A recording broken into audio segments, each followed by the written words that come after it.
चले जाता है, गाए जाता है, रोआ जाता है, भजे जाता है, कुछ प्राप्त नहीं होता। आप दुकान पर बैठो, 15 दिन प्राप्त न हो तो महाराज उदास हो जाते हो, 2 साल प्राप्त न हो तो दुकान में ताला लगा देते हो। लेकिन संत है सालों सालों से तपस्या में बैठे हुए हैं, क्योंकि उनको पूर्ण विश्वास है, उनका समर्पण है, उनकी निष्ठा है कि जिस दिन प्राप्त हो जाएगा उस दिन सारा घाटा पूरा हो जाएगा, उस दिन परम आनंद की वर्षा हो जाएगी। महाराज हे श्रीमंतनी गोपियों, सारा संसार मेरी ओर आंखें फाड़ कर देख रहा है, पड़ाए हुए थे, भयभीत थे कि महाराज अगर इन मथुरा में इन श्री कृष्ण का अनिष्ट हो गया तो कोई भी मुझे अक्रूर नहीं कहेगा, जो भी कहेगा वो क्रूर ही क्रूर कहेगा। ये क्रूर आया था जो हमारे कृष्ण को मथुरा ले जाकर कंस आदि के साथ षड्यंत्र करके, इस क्रूर ने ही हमारे कृष्ण का अनिष्ट कर दिया। अखिल रसामृत सिंधु सार विग्रह श्री कृष्ण समीप में बैठे हुए हैं और फिर भी अक्रूर जी भयभीत है। और जब भगवान ने अपने लीला स्वरूप का दर्शन कराया, ऐसे ही अक्रूर घाट पर अक्रूर जी ने गोता लगाया, शंख चक्र गदा पद्म लेकर भगवान प्रकट हो गए। अरे अक्रूर जी, इस ब्रह्मांड में कोई भी ऐसा नहीं है जो मेरा अनिष्ट कर सके, इसलिए तुम चिंता का परित्याग करो, चिंतन करो, मेरा रस लो।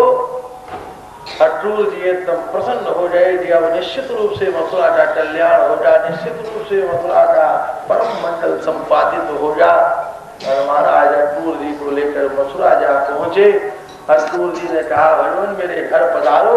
बोले भैया जब उत्तम समय होगा जब मैं तुम्हारे यहाँ आऊंगा, अभी तो आप अपने घर जाकर मेरी प्रतीक्षा करो। सारे गोप बालक विश्राम घाट पर प्रतीक्षा कर रहे थे, एकदम प्रसन्न हो उठे, आनंदित हो उठे। अरे कन्हैया आ गए, कन्हैया आ गए, कन्हैया आ गए। क्योंकि गोप बालकों को न ब्रह्मा का पद रिझा सकता है और न महाराज इंद्र वरुण आदि का विभूति रिझा सकता है, वह तो केवल कृष्ण श्री कृष्ण के सानिध्य से ही प्रसन्न होते हैं। महाराज सारे गोप बालक आनंदित हो उठे और सारे गोप बालक श्री कृष्ण के साथ मथुरा के नगर में निकल पड़े। सारा मथुरा महाराज अपूर्व श्री कृष्ण के लीला कृपा से प्रकाशित हो गया, रास्ते बंद हो गए, ट्रैफिक जाम हो गया, मथुरा का अट्टालिकाएं भर गई, सड़क भर गई, गवाक्ष भर गए, लोग पंक्तिबद्ध खड़े हो गए। अच्छा यही श्री कृष्ण है, यही श्री कृष्ण है, इन्होंने ही पूतना का जहर पिया, यही तरावर्त के साथ कुश्ती लड़ते आकाश में उड़ गए, इन्होंने ही सटकासुर का उद्धार किया। अरे यह वही कृष्ण है जो काली नाग के ऊपर नाचे। कोई कहता था वो नाग के एक फन ने काट लिया तो जहर से ही शरीर नीला हो गया, कोई कहता नहीं यह तो बचपन से ही मेघवर्ण प्रकट हुए हैं। नाना प्रकार की चर्चा संवाद होती। अरे भाई बंबई का ही कोई हीरो सड़क पर चले तो ट्रैफिक जाम हो जाता है, और ये तो ब्रह्मांड का हीरो सामने से चला रहा है। श्री कृष्ण के सामने ट्रैफिक जाम हो जाए तो कौन से आश्चर्य। महाराज चारों मथुरा का सब यातायात अवरुद्ध हो गया। व्यापारी दुकान से उतर पड़े, विद्यार्थियों ने विद्यालय छोड़ दिया। गुरुजी दे रहे रुको, पाठ पूरा हो जाने दो। बोले पाठ अधूरा तभी तक है जब तक कृष्ण दर्शन न हो जाए। जब कृष्ण दर्शन हो गया तो पाठ अधूरा कैसे हो सकता है, पाठ तो पूरा हो गया। विद्यार्थी विद्यालय छोड़कर दौड़ पड़े। महाराज व्यापारियों ने दुकानों का परित्याग कर दिया। द्वारा दूध पिलाती हुई माताएं अपने शिष्यों को छोड़कर दौड़ पड़ी। सारा का सारा मथुरा नगर श्री कृष्ण के दिव्य दर्शन से आनंदित हो गया और अपनी सखा मंडली के साथ अपूर्व शोभा के साथ भगवान महाराज मंद्र मंद्र गति से चलते हुए चलते थे।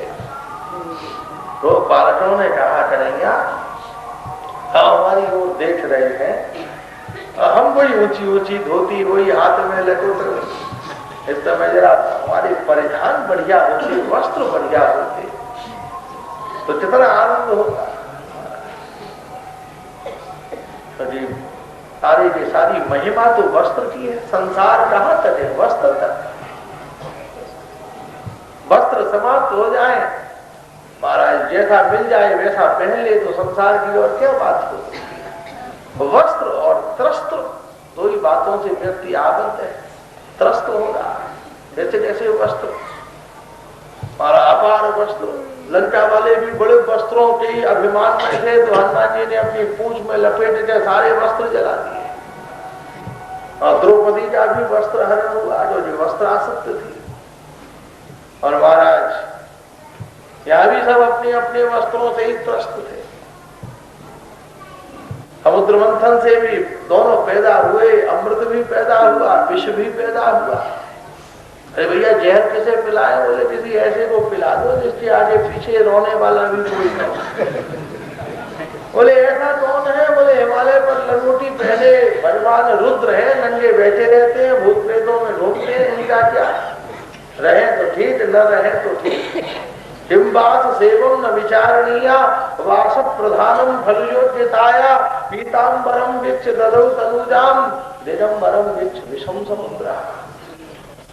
महाराज भगवान शिव का दिगंबर रूप देखकर जहर पीने को दे दिया, और श्रीमन नारायण का चमकीला पीतांबर देखकर महाराज अमृत पीने को दे दिया।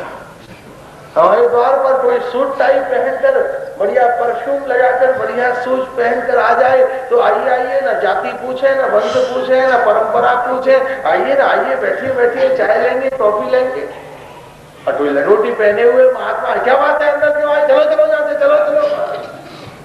हो जाए जितना भी विद्वान हो, जितना भी श्रेष्ठ हो, जितना भी भजन परायण हो, जितना भी सदाचारी हो, वस्त्रों की महिमा।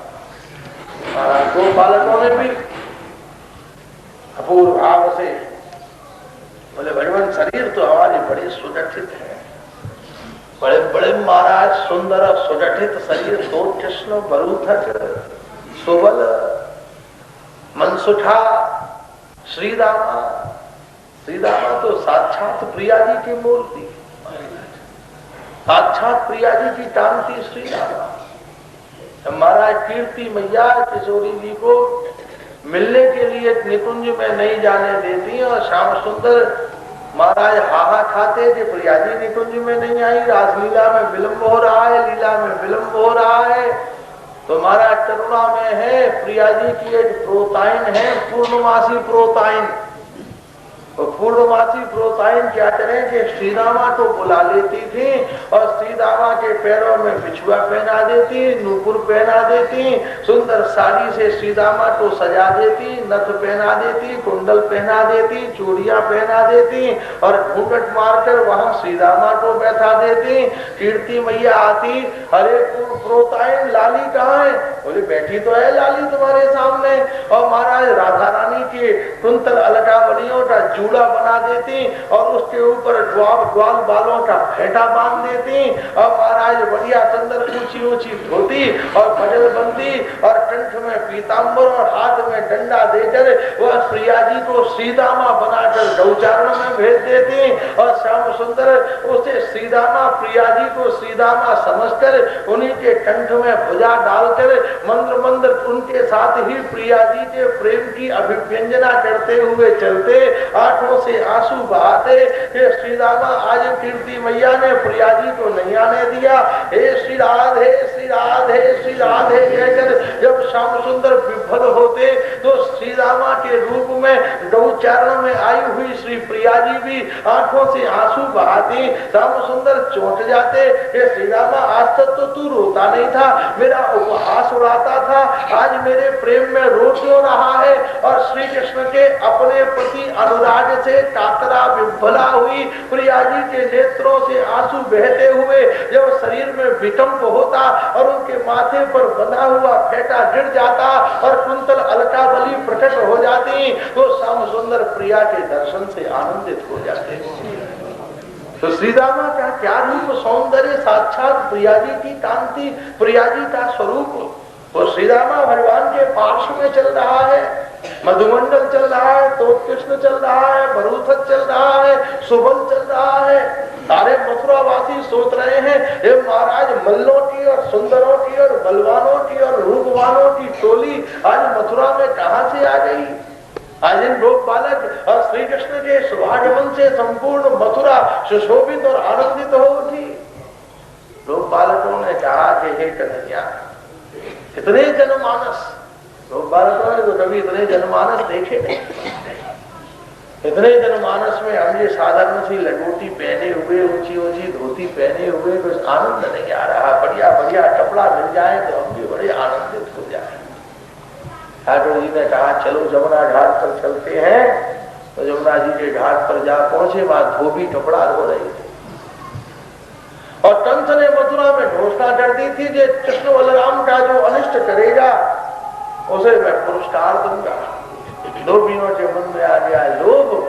उन्होंने महाराज एकदम हरिवान को पकड़ के बंदी बनाने का प्रयत्न किया। हरिवान ने उन सबको मारकर भगाया और जब उन्होंने दो बालकों से कहा भैया जो तुम्हारी मर्जी में आवे सो वस्त्र पहनो, और दो बालक गंगा जमुना में उछल उछल कर उन्होंने स्नान किया, अपने धोती कुर्ता को बहा दिए और वो बालकों के बड़े बड़े महाराज पश्मीना और बड़े बड़े सोने के तार और बड़े बड़े मुक्ता हलों से जड़ाऊ सुंदर सुंदर महाराज बड़े बड़े कोट पहने। महाराज बड़े बड़े मोटे मोटे राक्षसों के कोट, एक एक कोट में चार चार को बालक घुस गए। सारे के सारे बोले महाराज ये कोट है कि कंबल है, इन्हें पहने कि ओढ़े? अरे भगवान हमारी तो लंगोटी और धोती तो बह गई जमुना में, अब तो हम हीरो बनने की जगह कार्टून बन गए। भगवान बोले कोई बात नहीं, चलो दर्जियों के पास चलो। भगवान ले गए दर्जी के पास। ये दर्जी था जनकपुर धाम में दर्जी। जब श्री राम धनुष बनने के समय पधारे तो वहीं पर विदेहराज जनक ने सरकार के वस्त्र सिलवाए। अब पहले मर्यादा पुरुषोत्तम अवतार, दर्जियों की हिम्मत नहीं जो भगवान का स्पर्श करे, दूर से अंदाज से ही सिल देते थे। महाराज दर्जी के मन में भावना आई कि कभी मेरे ऊपर भी कृपा हो, मैं सरकार को स्पर्श करके वस्त्र सिलूं। भगवान ने कहा जा भैया मथुरा में तू दर्जी हो जाना, जब हम तेरी कामना पूर्ण करेंगे। और जैसे आज अनायास श्री राम लीला के बाद श्री कृष्ण लीला के मध्य की समयावधि कितनी है? 9 लाख वर्ष। 9 लाख वर्ष के बाद दर्जी को श्री कृष्ण की प्राप्ति हुई। और आज के भक्त ऐसे हैं कि 2 दिन भजन किया नहीं कि महाराज ठाकुर जी मिले ही नहीं अभी। ठाकुर जी भैया तुम्हारे पिताजी के नौकर हैं, जो हाथ में तुलसी की माला पकड़ी नहीं तो बंसी बजाते आ जाए। अरे बड़ी कृपा आपकी जो भजन कर रहे हैं। कितना धैर्य चाहिए भजन में, साधना में कितना धैर्य चाहिए। 2 महीने 3 महीने 5 महीने थोड़ा सा भजन किया, व्यापार नहीं चला, दुकान नहीं चली, बीमारी ठीक नहीं हुई। ये भजन तो आत्मतत्वों का विषय है। हम जैसे साधारण जन कह रहे हैं, सुन रहे हैं, कर रहे हैं, ठीक है। कलिकाल में चीज बड़ी सस्ती होगी, लेकिन उसका पात्र कौन है? भजन सारी वासना कामना सारी संसार की स्पृहाओं से जो मुक्त हो गए, भजन करने का अधिकार तो उसको है। भजन तो मीरा करती है।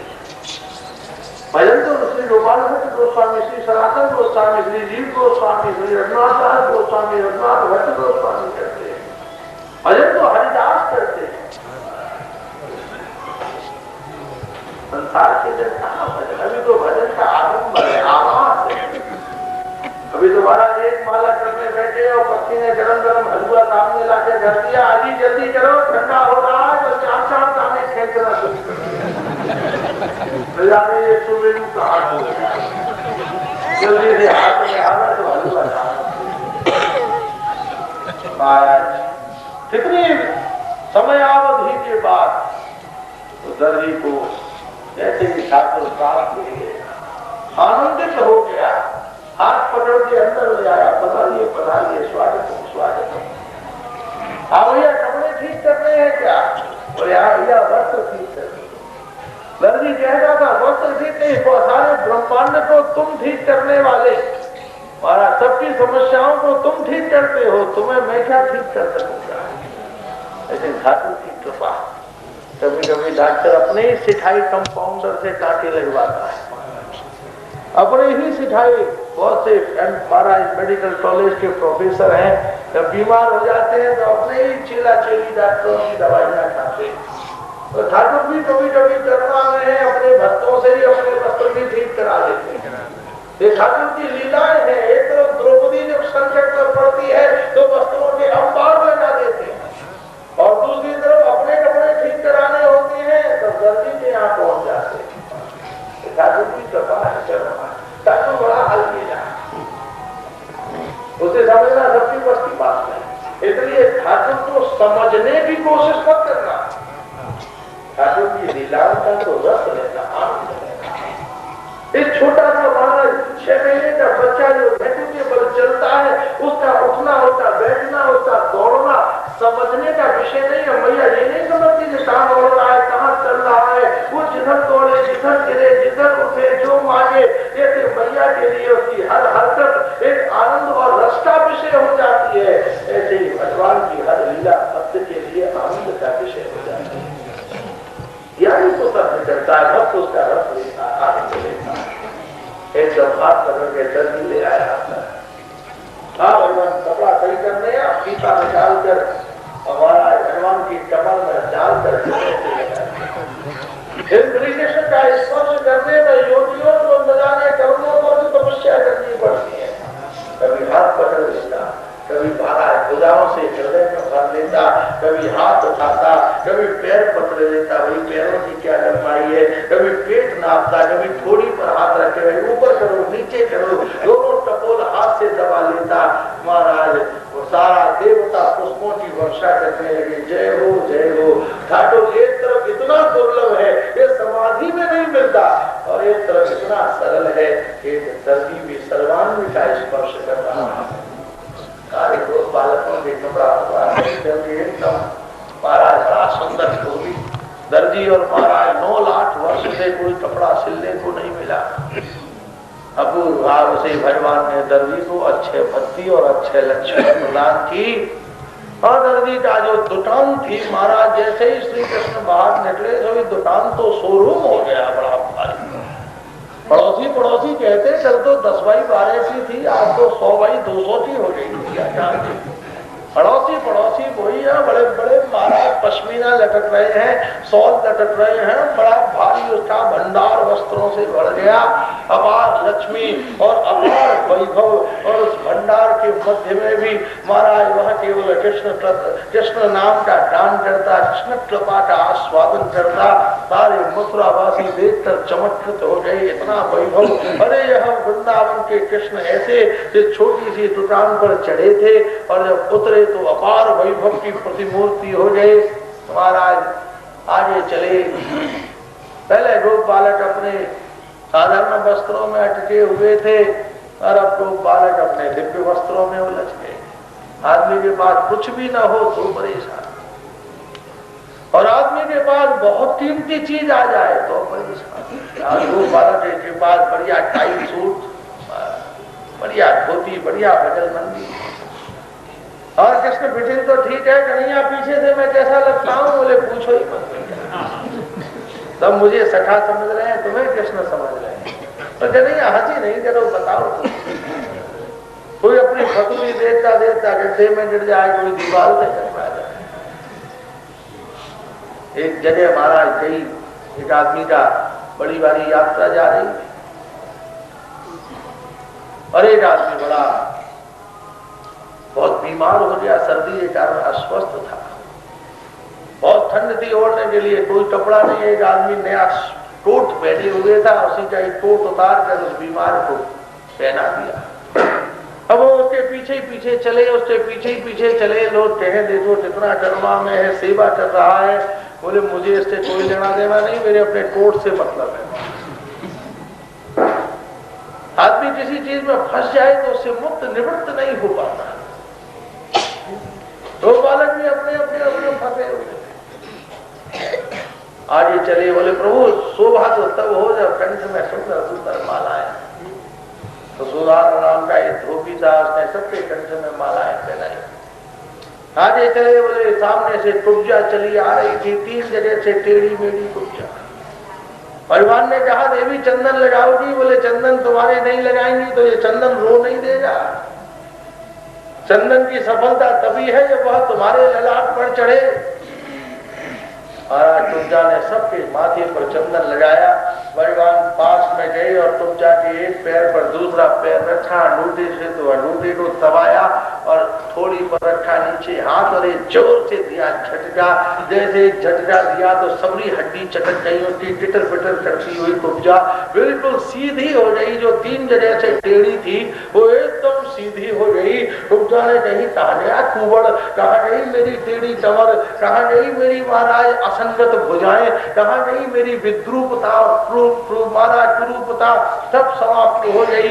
यही कृष्ण कृपा का सुफल है। भगवान को जो चंदन भी चढ़ाए भगवान उसे अनंत स्वास्थ्य यौवन प्रदान कर देते हैं। महाराज अपूर्व भाव से जो मथुरा की सबसे बड़ी कुरूपा थी वो मथुरा की आज सर्वोत्तम सुंदरी हो गई। तुलजा ने कहा भगवान चलो मेरे घर चलो। बोले जब उत्तम समय आएगा जब तेरे पास आऊंगा। तुलजा के ऊपर कृपा की, कृपा करते हुए ठाकुर चले जा रहे हैं। जैसे गंगा समुद्र की ओर चलते चलते भी प्यास बुझाती जाती है, ऐसे ही ठाकुर भी चलते चलते कृपा करते जाते हैं। दुष्ट चलते चलते दुष्टता करते जाते हैं, संत चलते चलते कृपा करते जाते हैं। संतों का अभिगमन, संतों का भ्रमण, संतों का गमनागमन, अवलोकन, हसन दसन, विलोकन, उड्डयनोत्थापन, संपूर्ण क्रिया प्रक्रियाएं संसार का मंगल करती हैं। महाराज अपूर्व भाव से भगवान कंस के द्वार पर जा पहुंचे। बड़ा भारी धनुष मार्ग रोक कर रखा गया था। भगवान ने एकदम जैसे ही धनुष को देखा बलराम जी से कहा दादा तुम इसे तोड़ो। दादा ने कहा मैं क्यों तोड़ू कृष्ण, तुम तोड़ो। बोले दादा मैं व्यर्थ के काम नहीं करता, जनकपुर धाम में तोड़ा तो सीता जी मिली, यहाँ कुछ मिलने वाला नहीं है, इसलिए व्यर्थ का काम करना मेरे लिए संभव नहीं है, तुम ही करो। बलराम जी ने धनुष उठाकर एक ओर फेंका, कुबलया पीड़ हाथी आया, एक मुष्टि प्रहार किया, जब पर्वताकार हाथी भूमि पर गिर पड़ा। कंस के दरबार में भगवान ने प्रवेश किया, एक ही रूप से श्री कृष्ण ने प्रवेश किया, लेकिन हर दरबारी अपनी अपनी अलग अलग दृष्टि से श्री कृष्ण के स्वरूप का दर्शन करता है। मल्लानाम निषणिम्नाम नरवर स्त्रीणाम स्मरो मूर्तिमान गोपानाम स्वजनच्छताम शतिभुजाम शास्त्रा समित्र शिशो मृत्योर भोजपते विराट विदुषाम तत्त्वं परम योगिनाम वृष्णीनाम परदेवतेति विदतौ रण्यं गतस्साग्रजः। महाराज बड़ी बड़ी योगी बैठे थे, वो सोच रहे थे ओहो सकल ब्रह्मांड की समाधि का दैवत तत्व ही इस रूप में प्रकट हो गया है। बड़ी बड़ी सुंदरियां बैठी थी, सोचती थी साक्षात कामदेव चले आ रहे हैं। संतोषल चारों मुष्टिक मल्ल सोचते थे ओहो ऐसा प्रतीत होता है दुनिया का सबसे बड़ा पहलवान चला आ रहा है। यदुवंशी सोचते थे अरे अरे हमारे संबंधी कृष्ण चले आ रहे हैं। ब्रजवासी पुकार उठे अरे कन्हैया आ गए, कन्हैया आ गए। देवकी वसुदेव प्रसन्न हो गए, अरे हमारे पुत्र कृष्ण बलराम आ गए। और सोने के सिंहासन पर बैठा कंस थर थर कांप उठा। वो सोचता था कि मेरी मौत चली आ रही है। मृत्यु और भोज पतई विराट विदुषाम, महाराज कंस को अपनी मृत्यु का अनुभव होता था। सल तो सल चारण मुष्टिक ने ताक ठोकी, भगवान तो कुश्ती के लिए तैयार थे। एकदम भगवान भी अखाड़े में कूद पड़े और सल तो सल से कृष्ण बलराम का बड़ा भारी मल्ल युद्ध हुआ। भगवान ने दोनों का वध किया। कंस चिल्लाया सैनिकों सावधान, यहाँ से कोई यदुवंशी बच के न जाने पाए। ये कृष्ण बलराम का वध करो, देवकी वसुदेव का मस्तकोच्छेदन करो। हजारों सैनिक में नंगी तलवार लेकर दौड़ पड़े। भगवान ने कहा दादा इन सैनिकों को तुम संभालो, मामा से जरा मैं मिलता हूँ। अब बलराम जी ने कंस के सैनिकों का संहार किया और भगवान उछलकर उस मंच पर जा चढ़े जिस पर कंस बैठा हुआ था और उसके सामने जाकर बड़ी विनीत वाणी में श्रद्धांजलि होकर मुस्कुराते हुए भगवान ने कहा मामा जी प्रणाम। लेकिन महाराज प्रणाम भी बड़ी खतरनाक थी। कंस थर थर कांप रहा था क्योंकि वो इस प्रणाम का परिणाम जानता था कि इस परिणाम के बाद ही मेरी खोपड़ी फूटने वाली है। बहुत से लोग प्रणाम भी ऐसे ही प्रणाम करते हैं जो आदमी थर थर कांप जाए। हरियाणा में हमारी एक बार हिसार में कथा हुई, बड़े बड़े लंडे लठ लेकर, सिर से भी ऊंचे मोटे मोटे लठ लेकर, पंडित जी नमस्कार। तो भैया नमस्कार भी ऐसे लगे धमकी दे रहा हो। हमने कहा भैया तुम्हारी नमस्कार भी धमकी से भरी हुई है। दीवान ने भी मंत्र मंत्र मुस्कुराते हुए, मामा जी प्रणाम। एकदम कंस थर थर कांप उठा। कृष्ण तुम मुझे नहीं मार सकते, कृष्ण तुम मुझे नहीं मार सकते। भगवान ने कहा मामा सत्य कहते हो, लोग जबरदस्ती मुझे बदनाम करते हैं, वह सत्य यही है जो तुम कह रहे हो। मैं किसी को नहीं मारता, मनुष्य का पाप ही उसे मारता है। वो जो जिंदगी में पाप करता है, दुराचार व्यभिचार अनाचार करता है, जिंदगी में किए हुए पाप ही विभत्स रूप धारण करके उसकी जिंदगी में आकर उसे व्यथित व्याकुल करते हैं। तुमने महाराज अनावश्यक मेरी मैया को विवाह के समय में चुटिया पकड़कर कलंक के तिरस्कृत किया। अनावश्यक तो हमसे द्वेष करते रहे। हमने कभी तुम्हारा अहित न किया, कभी किसी से तुम्हारे विषय में एक शब्द निंदा का न बोला कि हमारा मामा ऐसा है, कभी तुम्हारी चर्चा न की। हम तो अपनी मस्ती में तुम्हें क्षमा करते हुए मस्त रहे, लेकिन तुमने हमें कभी चैन से न बैठने दिया।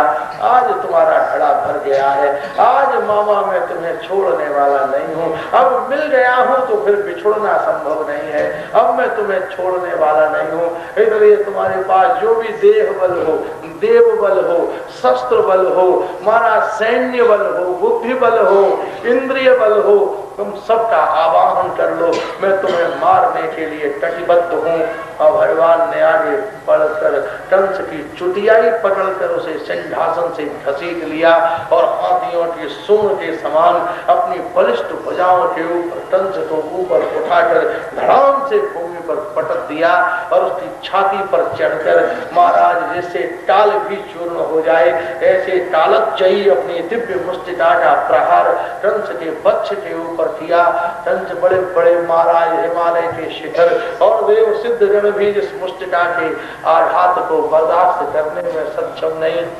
कंस कहां से बर्दाश्त करता, इसकी छाती चूर्ण चूर्ण हो गई और रक्त का वमन करता हुआ ये गतः प्राण हो गया। सारे मथुरावासी जय जयकार करते, हो कृष्ण बलराम भगवान की जय। पृथ्वी एकदम भार हल्का हो गया कि आपने इस दुष्ट से पृथ्वी को हल्का किया।